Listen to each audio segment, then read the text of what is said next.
Good morning, and welcome to Redeemer Lutheran Church. I'm Pastor Gary Lodeholt. Sometimes a thesaurus is just what you need.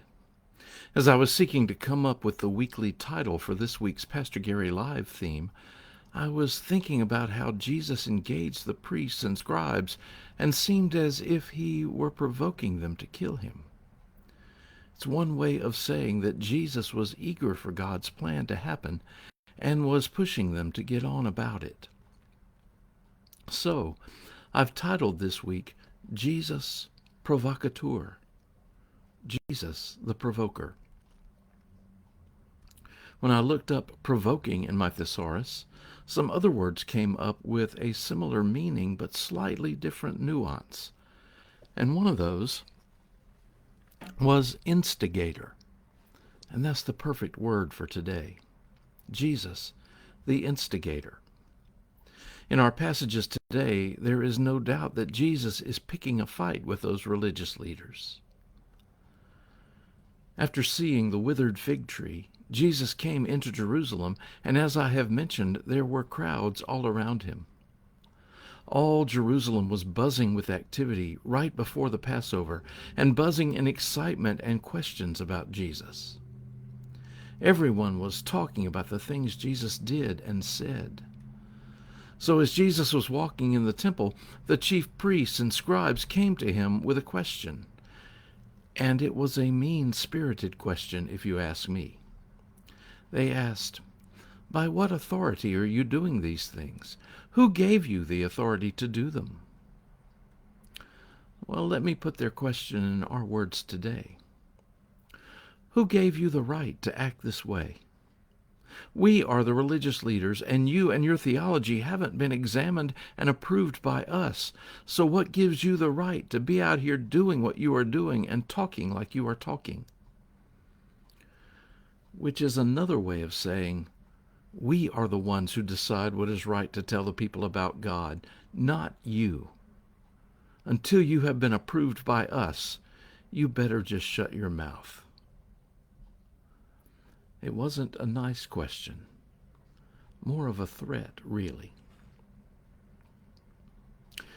If you ask me, I think Jesus gets a little snippy in his answer. I think if I were facing the pain and agony of the cross in a few days, I might be snippy too. But in his response, Jesus said, "Tell you what, you answer a question for me, and if you do, I will answer your question about my authority."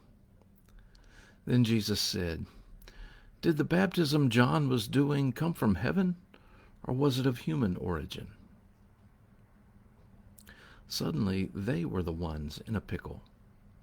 If they said of human origin, then the crowds would be upset because they believed John the Baptist was truly a prophet of God. But if they said of divine purpose and will, then they anticipated Jesus coming back and saying, "Then why were you against him?" So they did all they could and said, "We don't know." Then Jesus said, "Well, and I'm not going to tell you where I get my authority either."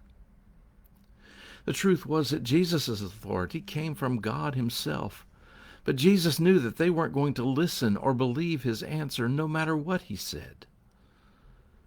It often seems like Jesus didn't have much time for the priests and scribes, and this snippy little answer seems to reflect that. Nevertheless, the result of this story is that the priests and scribes were shown up publicly. They were embarrassed with people watching, and they wanted to get rid of Jesus. Then Jesus instigates some more rancor from them and goes on the attack. He told a story about a man who planted a vineyard with a wall around it and a wine press in the middle, and then he leased the vineyard to some tenants to take care of it for him while he went to another country. When it was time for the harvest, he sent a servant to collect his share of the profits, and the tenants killed the servant. So the owner sent another one, and they killed him too.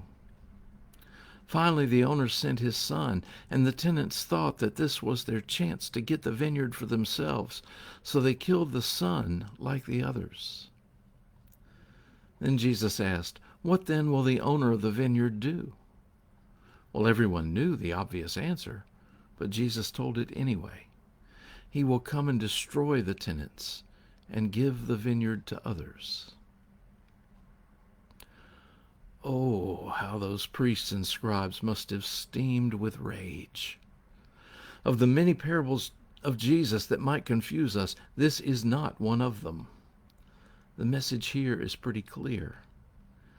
Jesus was telling the crowds, look, God entrusted the nation to the religious leaders, and then when it was time, God sent a prophet to guide them, and they killed the prophet. So God sent another, and they killed that one too. And now God has sent his Son, and even now, after all this, they reject him as well.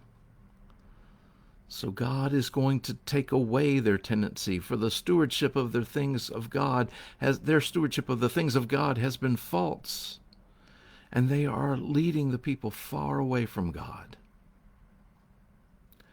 To their faces and in front of the crowds, Jesus called them shysters and frauds. And when the truth hits, the truth hurts. More than ever, they wanted to get rid of Jesus. Still, you can't shake the feeling that Jesus was itching for the fight, instigating the conflict.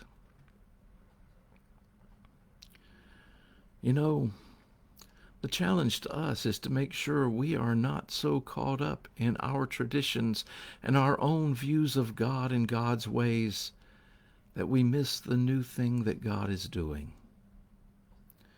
It's not easy to do. And often I wonder if God is ready to say to us, there was a man who planted a vineyard.